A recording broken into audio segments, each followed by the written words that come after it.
శ్రీమహాగణాధిపతయే నమః. శ్రీమహాసరస్వత్యై నమః. శ్రీగురుభ్యో నమః. హరి ఓం. శ్రీమాత్రే నమః. అందరికీ నమస్కారం. నా పేరు ఫణీంద్ర రాజశేఖర శర్మ, ప్రజాహిత సేవా సమితి, హైదరాబాద్.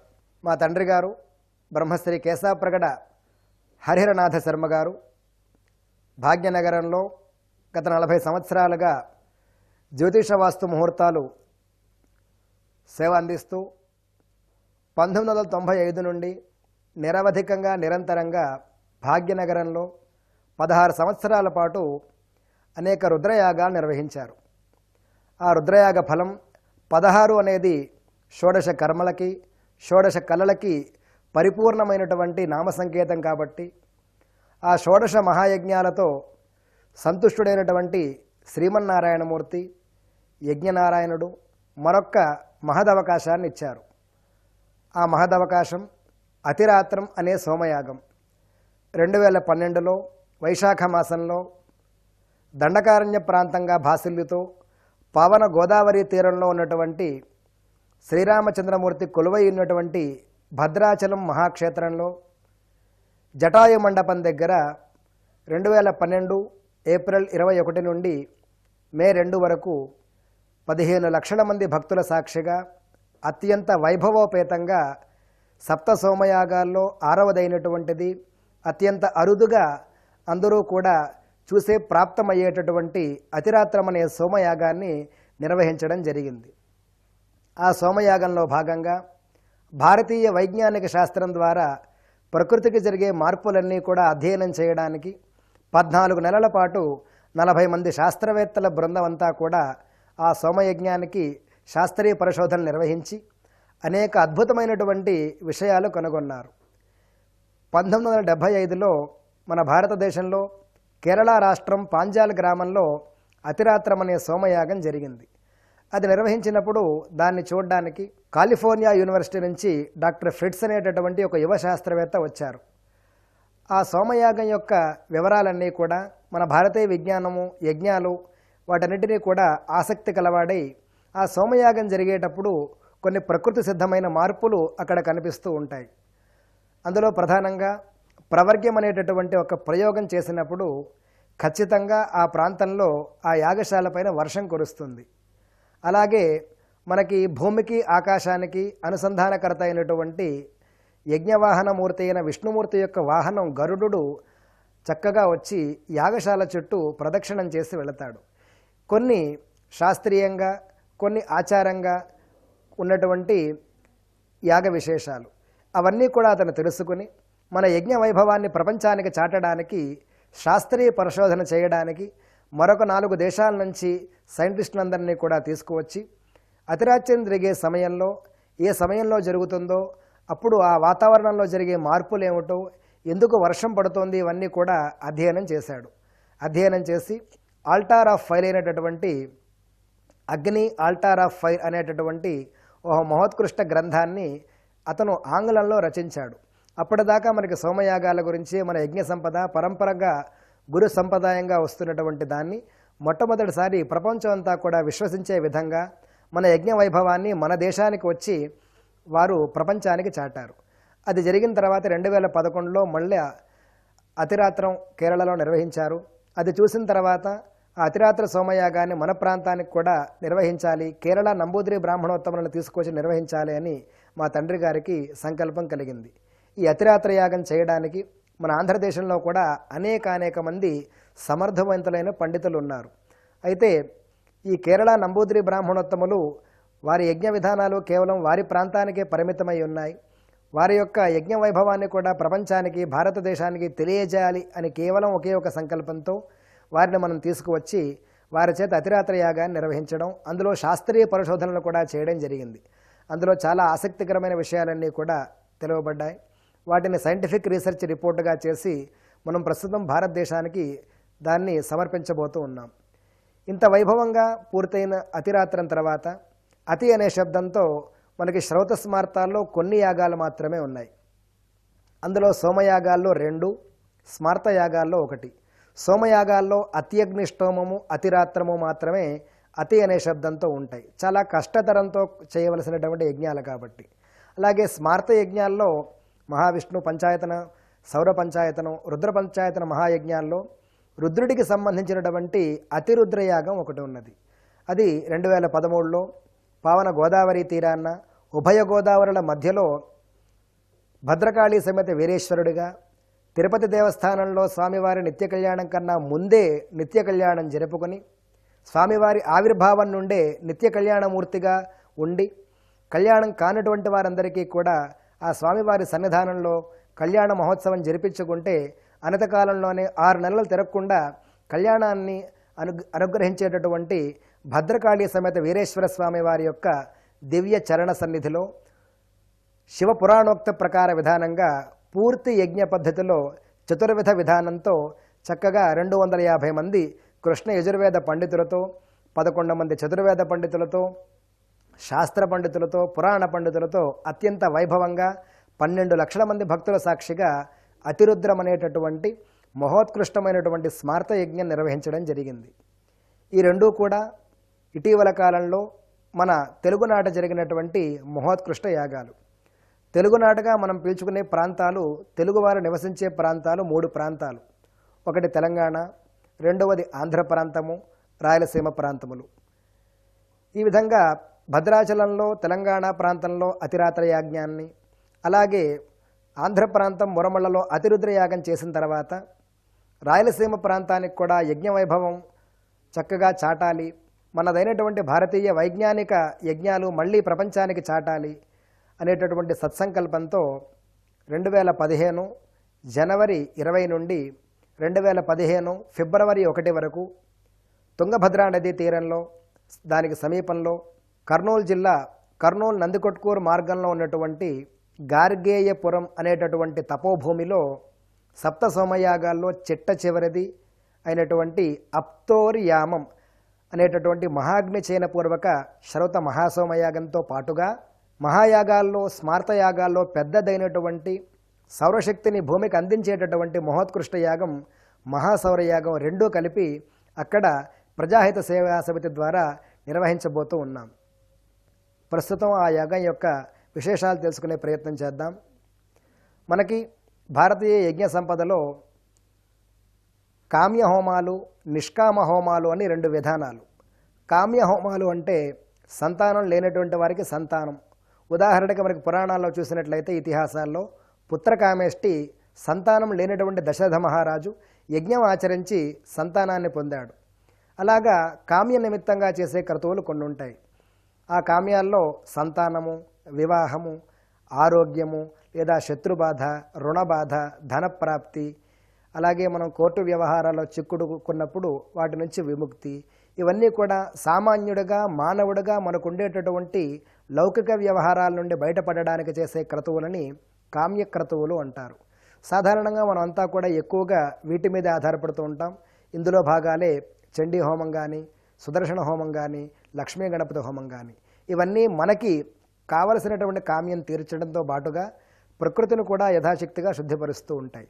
అయితే నిష్కామంగా ప్రకృతిలో మనతో పాటు ఉన్నటువంటి 84 లక్షల జీవరాశులకి అన్నిటికీ మేలు కలగాలని ఏకైక భావంతో చేసే యజ్ఞాలని సోమయజ్ఞాలు అంటారు. ఆ సోమయజ్ఞాలు మనకి 7 ఉన్నాయి. భారతీయ యజ్ఞ సంపదలో 7 సోమయాగాలు ఉన్నాయి.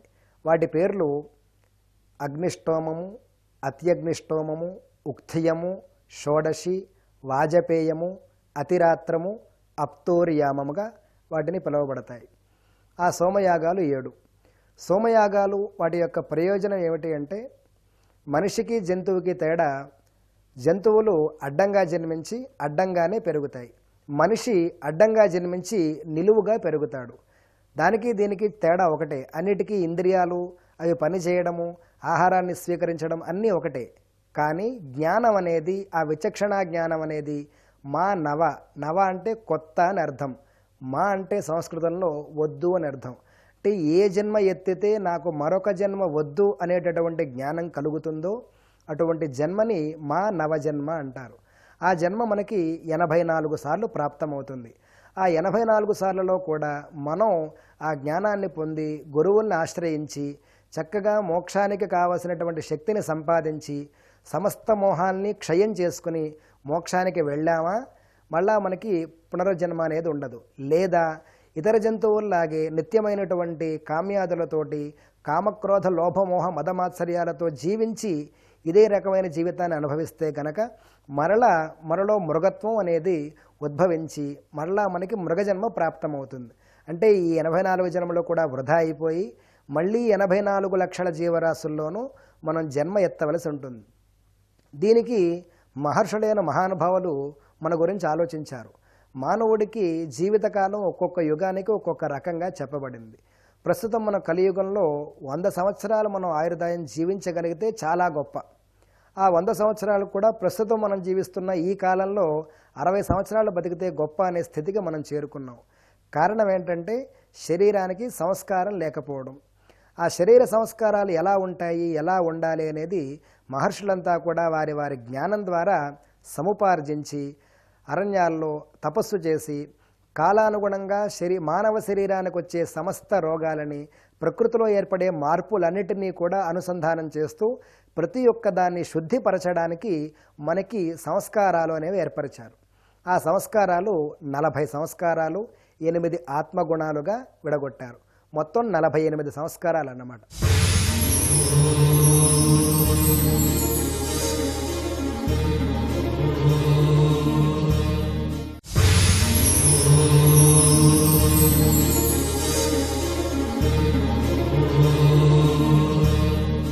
ఆ 48 సంస్కారాల్లో ఒకటే ఇప్పుడున్నటువంటి అప్తోర్యామం మహాయజ్ఞ చయనపూర్వక శ్రౌత సోమయాగం.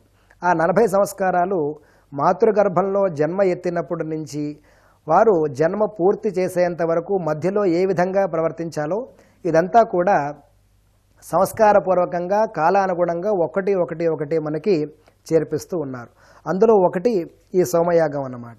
ఆ సంస్కారాలు 40 ఏమిటి అంటే, ఆ 40 సంస్కారాల్లో గర్భాధానం అంటే జీవి ఉత్పన్నం చెందడానికి మాతృ పితృదేవతలు ఇద్దరూ కలిసి వారు గర్భ ఆధానం అనే సంస్కారాన్ని వారి యొక్క పితృవంశాన్ని మాతృవంశాన్ని మాతుల వంశాన్ని పునీతం చేయడానికి అగ్నిహోత్రుణ్ణి ప్రార్థిస్తూ ఏదైతే సస్యాలు స్వీకరించి శరీరంలో ఉత్పన్నమవుతుందో వాటి ద్వారా పునరుత్పత్తి గురించి చేసేటటువంటి ప్రక్రియని గర్భాధానం అంటారు. ఆ గర్భాధానంలో జీవుడి యొక్క ఉత్పన్నం మాతృగర్భంలోకి చేరుతుంది. అది మొదటి సంస్కారం గర్భాధానము. రెండవది పుంసవనము. పుంసవనం అంటే లోపల వెళ్ళినటువంటి ఆ బీజానికి పుంరూపాన్ని ఇచ్చేటటువంటి సంస్కారం పుంసవనము అంటారు. మూడవది సీమంతం.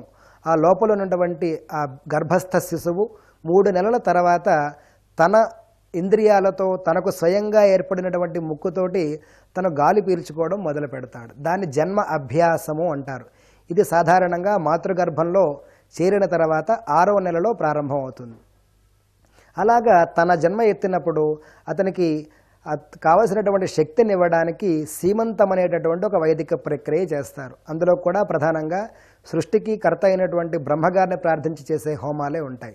గర్భాధానము, పుంసవనము, సీమంతము అయిన తర్వాత ఆ యొక్క గర్భస్థ శిశువు జన్మనెత్తినప్పుడు చేసే క్రతువుని జాతకర్మ అంటారు.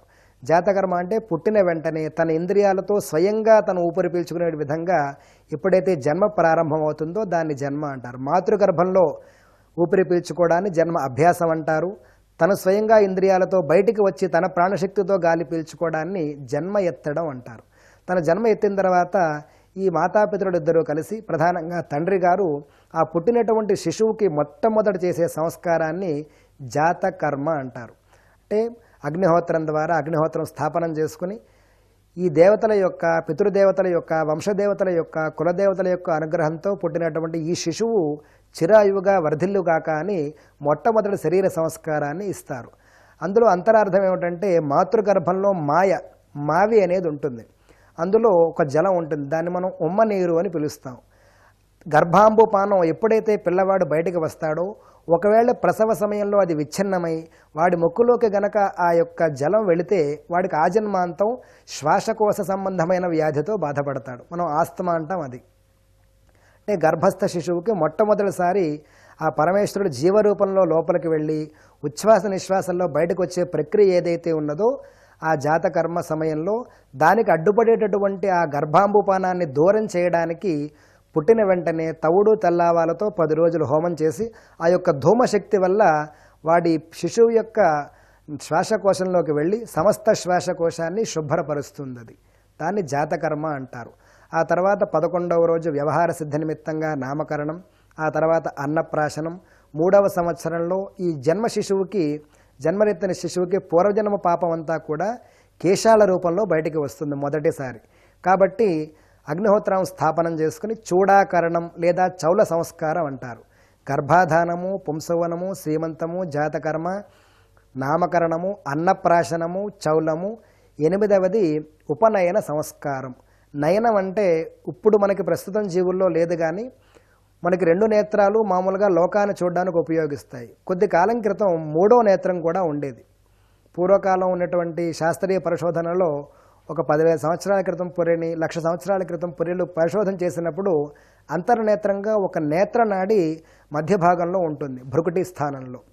మనకి అష్టాచక్రాలని అష్టాచక్ర నవద్వార అని వేదం చెబుతూ ఉన్నది. 6 చక్రాలు మాత్రమే మనకి తెలుసు. ఆ 7వ చక్రం అనేది భృకుటి మధ్యలో ఉంటుంది. పైది సహస్రార చక్రం అన్నమాట. అది కొద్ది కాలం నుంచి అది లుప్తం అవుతూ వస్తూ ఉంది. అక్కడ మనం 2 నేత్రాలతో చూసినవన్నీ కూడా కళ్ళలో మెదడులో ఎలా రికార్డ్ అవుతాయో, మనం నిద్రిస్తున్నప్పుడు లేదా కొన్నిసార్లు మనం కళలు నోచుకుంటూ ఉంటాం.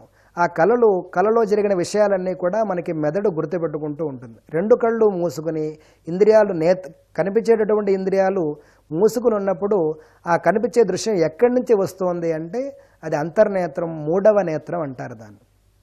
ఆ 3వ నేత్రానికి ఎప్పుడూ జ్ఞాన మార్గంలో నడిపించడానికి మనం ఎంతో ప్రయాసపడి వెంకటేశ్వర స్వామి దర్శనానికి వెళ్ళి అక్కడ స్వామివారిని ఒకసారి కళ్ళారా చూసి ఒకసారి కళ్ళు మూసుకుని చూస్తే కానీ మనకు తృప్తి ఉండదు. అప్రయత్నంగా మనం చేసే ప్రక్రియ ఇది, ఎవరైనా గమనించవచ్చు. ఎందుకంటే 3వ నేత్రం ఏదైతే ఉందో అది మనం చేతనావస్థలో ఉన్నా అచేతనావస్థలో ఉన్నా అది జ్ఞాన మార్గాన్ని చూపించడానికి చేసే ప్రయత్నమే, సాధనమే ఉపనయనం సంస్కారం అన్నమాట. ఈ 8 సంస్కారాలు తండ్రి చేత ఆ యొక్క శిశువుకి చేయించబడతాయి. ఆ తర్వాత తన స్వజన్మ ప్రారంభమవుతుంది ప్రతి మానవుడికి. ఇప్పుడు లేదు, కానీ పూర్వకాలంలో 8వ సంవత్సరంలో ఉపనయనం చేసేవారు. 8వ సంవత్సరంలోనే ఆ బాలికకి వివాహం కూడా చేసేటటువంటి వారు అన్నమాట. అంటే మొదటి 8 సంవత్సరాలు 4 సంవత్సరాలు తండ్రి యొక్క కర్మానుసారంగా, తర్వాత 4 సంవత్సరాలు తల్లి యొక్క కర్మానుసారంగా బాల అరిష్టకాలం అంటారు. అరిష్టం అష్టం అంటే 8 సంవత్సరాలు అన్నమాట. ఆ 8 సంవత్సరాలు దాటిన తర్వాత ప్రతి మనిషికి స్వజన్మ అనేది ప్రారంభమవుతుంది. అది మీరు గమనించండి. 3వ తరగతి వచ్చేదాకా పిల్లవాడు ఒక రకంగా ఉంటాడు. తర్వాత వాడు అల్లరి పెరగడం కానీ లేదా సౌమ్యుడిగా కానీ మారడం కానీ జరుగుతూ ఉంటుంది. ఈ కాలానుగుణంగా వచ్చే మార్పుల్ని సంస్కారంతో సంస్కరించుకునే క్రతువులు ఇవన్నమాట. అందులోది అప్తోర్యామం కాబట్టి మొదటి 40 సంస్కారాల గురించి మనం చెప్పుకుంటూ ఉన్నాం. ఇలాగ 8 సంస్కారాలు తండ్రి చేత చేయించబడతాయి. వాటిని పితృ సంస్కారాలు అంటారు. ఎప్పుడైతే 3వ నేత్రం ఉజ్వలనం చేసి అధ్యయనానికి గురువుగారి దగ్గరికి పంపిస్తారో ఆ గురువుగారు కూడా అగ్నిహోత్రుడి సాక్షిగా పిల్లాడి యొక్క పాణిని గ్రహించి ఆ శిష్యుడికి వేదాధ్యయనం కానీ అధ్యయనం కూడా పూర్తిగా అంతా పూర్తి చేసిన తర్వాత ఆ గురువుగారు 4 వ్రతాలు చేయిస్తారు. వాటిని 4 సంస్కారాలు అంటారు. వాటిని ప్రాజాపత్య వ్రతము, సౌమ్య వ్రతము, ఆగ్నేయ వ్రతము, వైశ్వదేవ వ్రతము అంటారు. అంటే మొదటి 8 పితృ సంస్కారాలు, 4 గురు సంస్కారాలు, 12 పూర్తయ్యాయి. 12 పూర్తయిన తర్వాత ఎప్పుడైతే విద్యాసంపన్నుడు అయ్యాడో వాడికి తన స్వజన్మని తను అనుకున్న విధంగా మలుచుకునే అవకాశం వాడికి వస్తుందన్నమాట. విద్య అంటే పరిపూర్ణ విద్య కాదు, ఆజన్మాంతం చదువుకుంటూనే ఉండాలి. ప్రాథమిక విద్య పూర్తవుతుంది. ఆ 12 సంస్కారాలు అయిన తర్వాత తనని తాను స్వయంగా చేసుకునే సంస్కరించుకునే క్రతువుని స్నాతకం అంటారు. అంటే ముందు పితృ సంస్కారాలు, గురు సంస్కారాలు పొంది తను స్వజన్మని ప్రారంభించుకుంటూ ఉన్నాడు. దాన్ని మొట్టమొదటి స్నాతకోత్సవం. మనం కూడా మన లౌకిక విద్యలో ఒక డిగ్రీ పూర్తయిన తర్వాత స్నాతకోత్సవంలో సర్టిఫికెట్ తీసుకుంటే ప్రాథమిక విద్య పూర్తయినట్లుగా మనం భావిస్తూ ఉంటాం. అలాగా స్నాతకం అనేది ఒక సంస్కార క్రతువు వైదిక విభాగంలో. పితృ సంస్కారాలు, గురు సంస్కారాలు అయిపోయిన తర్వాత తన స్వజన్మ సంస్కారాల్లో ముఖ్యంగా తను స్వయం కర్తృత్వాలుగా చేసుకునేటటువంటి సంస్కారాలు మొత్తం 7 ఉన్నాయి. అందులో మొట్టమొదటిది స్నాతకోత్సవం, రెండవది పాణిగ్రహణ మహోత్సవం. తనను తాను సంస్కరించుకున్నటువంటి వాడు లోకానికి ఉపయోగపడాలి. మనకి జన్మ ప్రాప్తమైన తర్వాత ప్రతి మనిషికి దేవ, ఋషి, పితృ అనే 3 రుణాలు ఉంటాయి. ఆ దేవ రుణం అనేది ధర్మాన్ని ఆచరించడం వల్ల తీరుతుంది. ఋషి రుణం అనేది అర్థాన్ని ఆచరించడం వల్ల, అర్థజ్ఞానం సంపాదించడం వల్ల తీరుతుంది. పితృరుణం అనేది కామ్యం వల్ల తీరుతుంది. ఈ 3 తీరాలి అంటే ధర్మపత్ని కావాలి. మనకి 4 పురుషార్థాల్లో ధర్మ అర్థ కామాలు తీరాలి అంటే ధర్మార్థ కామాలు దేవ, ఋషి, పితృ అనే 3 రుణాల్ని తీరుస్తాయి. ఆ 3 రుణాలు రుణ విముక్తుడైనప్పుడు వాడికి మోహక్షయం కలిగి మోక్షానికి వెళతాడు. అది మానవ జన్మ రహస్యం. అందులో పాణిగ్రహణం అనేది ఒక సంస్కారం. ఈ దేవ, ఋషి, పితృ రుణాలు తీరడానికి చేసుకునే సంస్కారం. ధర్మపత్నిని గ్రహించిన తర్వాత మనది ప్రపంచం అంటాం. ప్రపంచం అంటే పంచభూతాలతో నడిచేటటువంటిది. ఏదైతే మనం నిత్యం భూమి, గాలి, నీరు, ఆకాశం, అగ్ని ఈ 5టిని శుద్ధిపరచడానికి, 5టితో అనుసంధానం అవ్వడానికి పంచమహాయజ్ఞాలు చెప్పబడ్డాయి. అంటే ప్రకృతితో మనుషుడు అనుసంధానం అవ్వడానికి వాటినే దేవయజ్ఞము, పితృయజ్ఞము, భూతయజ్ఞము, మనుష్యయజ్ఞము, బ్రహ్మయజ్ఞము అంటారు. ఇవి 5 సంస్కారాలు. స్నాతకం, పాణిగ్రహణం, పంచమహాయజ్ఞాలు. ఇక్కడికి తన స్వకర్తృత్వంగా 7 సంస్కారాలు పూర్తవుతాయి. ఈ 7 పూర్తయిన తర్వాత తన యొక్క స్థాయి పెరుగుతుంది. అంటే తను మొట్టమొదట తనను తాను సంస్కరించుకొని, తండ్రి చేత సంస్కరింపబడి, గురువు చేత సంస్కరింపబడి, తనను తాను సంస్కరించుకున్నటువంటి వాడు ప్రపంచానికి ఉపయోగపడుతాడు. అక్కడి నుంచి వాడి పరిధి పెరుగుతుంది. ఉదాహరణకి ఒక గ్రామంలో చేసేటటువంటి వాడి స్థాయి పట్టణ స్థాయి అవుతుంది. అక్కడి నుంచి రాష్ట్ర స్థాయి, అక్కడి నుంచి దేశానికి సంస్కరించగలిగినటువంటి ఉన్నత స్థాయి సంస్కారాల ద్వారా కాలానుగుణంగా ప్రాప్తమవుతుందన్నమాట. అవన్నీ పూర్తయిన తర్వాత పంచమహాయజ్ఞాలు ఆచరించిన తర్వాత ఆ నిత్యాగ్నిహోత్రంతో 7 సప్త పాక యజ్ఞాలు అని 7 ఉంటాయి. ఆ 7 అష్టక, పార్వణ, మాసిశ్రాద్ధం, శ్రావణి, ఆగ్రహాయణి, చైత్రి, ఆశ్వయుజి అనేటటువంటివి 7 పాక యజ్ఞాలు. ఇవి వండి చేసేటటువంటి యజ్ఞాలు. ఇవన్నీ కూడా ఋతు సంబంధంగా ఉంటాయి. ఒక్కొక్క ఋతువుకి కాలానుగుణంగానే మార్పులన్నీ కూడా అతను గమనించుకుని ఆ ప్రపంచభూతాల్లో పంచభూతాలను శుద్ధి చేసేటటువంటి ప్రాథమిక ప్రక్రియ అది చేయడం వల్ల ఆ గ్రామంలో రైతులందరికీ కూడా సకాల వర్షాలు కలగడమే కాకుండా ఆ పడ్డ వర్షం ద్వారా భూమిలో ఎరువులవే వాడాల్సిన అవసరం లేకుండా ఆ సస్య సమృద్ధి, భూసారం పెరుగుతుందన్నమాట. ఇవంతా ఇలాగా తన స్వయంగా గృహంలో చేసి పాకయజ్ఞాలన్నీ ఆచరించి ఆ ప్రాంతానికి శక్తినివ్వడం వల్ల ఆ ప్రాంతంలో ఎప్పుడూ కూడా అతివృష్టి కానీ అనావృష్టి కానీ రాకుండా ఉంటాయి. ఇలాగ పాకయజ్ఞాలు చేసినటువంటి వారిని పాకయాజి అంటారు. ఆ తర్వాత దాని పై స్థానం హవిరి యజ్ఞాలు. ఇవి 7. ఆ 7 హవిరి యజ్ఞాలు అగ్నియాధేయము, అగ్నిహోత్రము, దర్శ పౌర్ణమాస్యలు, చాతుర్మాస్యం. చాతుర్మాస్యం అంటే ఇందులో 4 ఉంటాయి. అందులో వైశ్వదేవము, వరుణ ప్రకాశము, శాకమేధము, సునారసీయం అంటారు. వాటితో పాటు ఆగ్రేయణేష్టి, నిరూఢ పశుబంధనము, సౌత్రామణి. సుత్రామ అంటే ఇంద్రుడు, ఇంద్ర ప్రీతికరంగా చేసేటటువంటి హవిరి యజ్ఞాలు. ఇవి అగ్నిహోత్రంలో హవిస్సును వండి చేసేటటువంటి యజ్ఞాలు కాబట్టి వీటికి హవిరి యజ్ఞాలు అని పేరు. ఇవి కూడా చేయడం వల్ల తన స్థాయి, తన గ్రామం నుంచి, తన జిల్లా నుంచి, తన రాష్ట్ర స్థాయి వరకు ఆ శక్తిని ఒక ఇంట్లో కూర్చుని అతను అందించగలుగుతాడు. అలాగే ఆ పైన ఉన్నటువంటివి సంస్కారాల్లో ఉత్తమోత్తమైనటువంటివి పాకయజ్ఞాలు ఆచరించి పాకయాజి అయి, హవిరి యజ్ఞాలు ఆచరించి హవిరియాజి అయి, ఆ తర్వాత సప్త సోమయాగాలు చేసే అర్హత ఈ అజ్ఞాధేయం వల్ల ప్రాప్తమవుతుంది. అజ్ఞాధేయం వల్ల అజ్ఞాధానం వల్ల త్రేతాగ్నులు సంక్రమిస్తాయి. ఆ త్రేతాగ్నులు 3 రకాల అగ్నులు. అంటే వివాహం నుంచి ఇక్కడ దాకా ఒకే అగ్నిహోత్రం ఉంటే ఇక్కడి నుంచి 3 రకాలుగా అగ్ని భాసిల్లుతూ ఉంటుంది. వాటిని గార్హపత్యాగ్ని, దక్షిణాగ్ని, ఆహవనీయాగ్ని అంటారు. ఇవి ప్రాప్తమైన తర్వాత దేశాన్ని సంస్కరించేటటువంటి అర్హత ఆ యొక్క మానవుడికి ప్రాప్తమవుతుంది. ఆ దేశ సంస్కార క్రతువులే ఇప్పుడు మనం చేయబోయే అప్తోర్యామంతో సహా 7 సోమయాగాలుగా విభజించబడ్డాయి. పితృ సంస్కారాలు 8, గురు సంస్కారాలు 4, స్వకర్తృక సంస్కారాలు 7, వాటితో పాటుగా సప్త పాకయజ్ఞాలు, సప్త హవిరి యజ్ఞాలు, ఇందాక మనం చెప్పుకున్నటువంటి సప్త సోమయజ్ఞాలు. ఇవి మొత్తం పూర్తవడానికి 40 సంస్కారాలు అన్నమాట. ఆ సప్త సోమయజ్ఞాల్లో చిట్ట చివరిదే అప్తోర్యామం అనేటటువంటి మహాగ్నిచయనపూర్వక శ్రౌత మహాసోమయాగం అప్తోర్యామం. ఈ విధంగా సంస్కారాలన్నీ ఉన్న తర్వాత 8 ఆత్మగుణాలు ప్రధానంగా మనకి చెప్పబడ్డాయి.